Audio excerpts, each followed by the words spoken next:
வணக்கம். நான் டாக்டர் ராமநாதன் அர்ச்சுனா.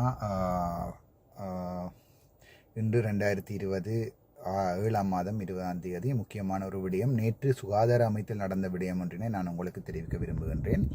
நேற்றைய தினம் காலை 10 மணியளவில் நான் சுகாதார அமைச்சுக்கும் சென்று அங்கு டாக்டர் லால் பனாப்படி எனப்படுகின்ற எங்களுடைய நியமனங்களை தரக்கூடிய இடைப்பட்ட அதிகாரி ஒருவரை சந்தித்தேன். அவரை சந்திக்கும் போது அவர் சொன்னார், நீங்கள் சென்று செக்ரட்டரியிடம் சந்தித்து வாருங்கள்.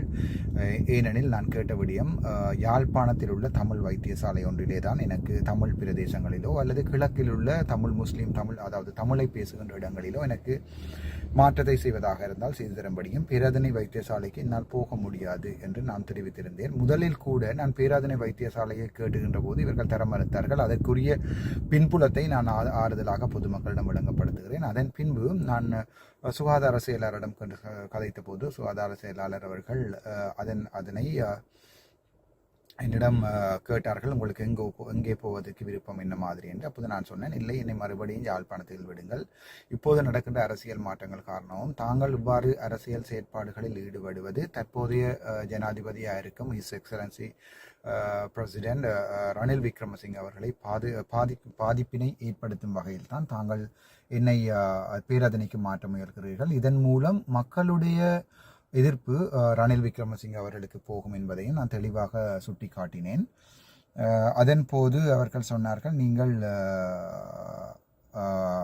நீங்கள் விருப்பமான இடத்தை எழுதி தருமாறு. அதன் பிறகு யாழ்ப்பாணத்தில் இருக்கின்ற ஒரு வைத்தியசாலையினுடைய டிப்யூட்டி டைரக்டர் போஸ்ட் ஒன்றை நான் எழுதி கொடுத்த போது சுகாதார செயலாளர்கள் அதுக்கு விரும்பி சம்மதம் தெரிவித்தார்கள். ஆனால் நான் மறுபடியும் வந்து டாக்டர் லால் பனாப்படி deputy director general medical services 1 அவரிடம் சந்திக்கும் போது அவர்கள் சொன்னார்கள், இல்லை, உங்களுக்கு நான் அந்த பதவியை தர முடியாது, நானே சென்று கதைக்கிறேன் என்று மேலில் வந்து கதைத்தார்கள். மேலே போய் கதைத்த போது அங்கே சுகாதார அமைச்சர் என்னை கூப்பிட்டு மறுபடியும் சுகாதார செயலாளர் என்னை மறுபடியும் கூப்பிட்டு டாக்டர் பாலித மகிவால டாக்டர் லால் பனாப்பட்டியுடன் கதைத்தார். அதன் பிறகு நான் கீழே வந்தபோது நீர் இணைத்த இடத்தை எனக்கு தர முடியாது, ஆதலால் நீரை ஏதாவது செய்து கொள்ளும் என்று சொன்னார்கள். அப்போது நான் என்னுடைய வளமையான சிரித்த பாணியிலே சொன்னேன், ஐயா, அப்படி தாங்கள் செய்வதாக இருந்தால் அது அடிப்படை மரிம உரிமை முதல் அதற்குரிய சட்ட நடவடிக்கைகளை என்னால் எடுக்க வேண்டி வரும் என்று சொல்லி அதுக்கு பிறகு அவரும் போய்விட்டார். நானும் வந்து விட்டேன். திங்கட்கிழமை என்னை சாதாரண ஒரு மெடிக்கல் ஆஃபீஸராக தான் மாற்றுவேன்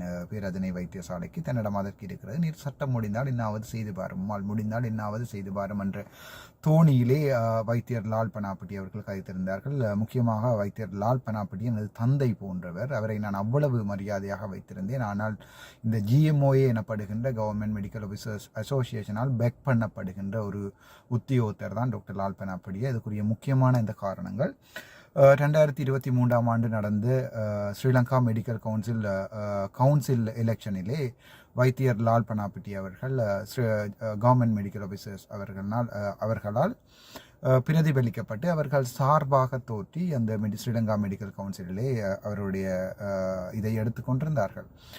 நன்மதிப்புக்குரிய வைத்தியர் லால் பனாப்படி ஐயா அவர்கள் அவ்வாறு எடுத்துக்கொள்ளும் முடிவானது நான் சுப்ரீம் கோர்ட்டிலோ கோர்ட் ஆஃப் அப்பீலோ போய் வழக்கொன்றை போடும்போது அவருக்கு பாதிப்பாக அமையும் என்பதை நான் அவரிடம் சுட்டி காட்டியிருந்தேன். திங்கட்கிழமை காலை வரும்போது இதற்குரிய என்ன நடவடிக்கை என்பது சம்பந்தமாக என்னால் கூறக்கூடியதாக இருக்கும். அதுவரை பொறுமையாக இருக்கவும். மேலும் இந்த முறை என்னை வந்து அங்கிருந்து மீள அழைத்ததுக்குரிய முக்கியமான காரணம் யாழ்ப்பாணம் சாவச்சேரி வைத்தியசாலையிலிருந்து என்னை மீளமைத்ததுக்குரிய முக்கியமான காரணம் வந்து வைத்தியர் லால் பனாப்பட்டி அவர்களுடைய கடிதம் தான். சுகாதார அமைச்சர் சுகாதார செயலாளர் இதில் கையொப்பமிடவில்லை. அவர்களுக்கு பதிலாக வைத்தியர் லால் பனாப்பட்டி அவர்களே சைன் பண்ணியிருந்தார்.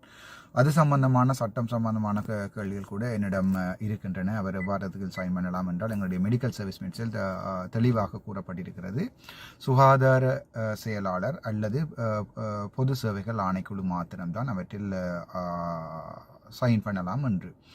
சில வேளைகளில் நாங்கள் இந்த விடயங்களை நீதிமன்றம் கொண்டு செல்லும் போது அங்கே எங்களுக்கு சார்பான பதில்கள் வரலாம். திங்கள் காலை வரை தாங்கள் மக்கள் பொறுமையாக இருக்க வேண்டும். இந்த மக்கள் போராட்டம் இப்போது யாழ்ப்பாணத்தில் பெரிய அளவில் விஸ்தரிக்கப்பட்டு இருக்கின்றது. இதன் பாதிப்புகள் இந்த முறை அரசியல் கூட நன்றாக தெரியலாம்.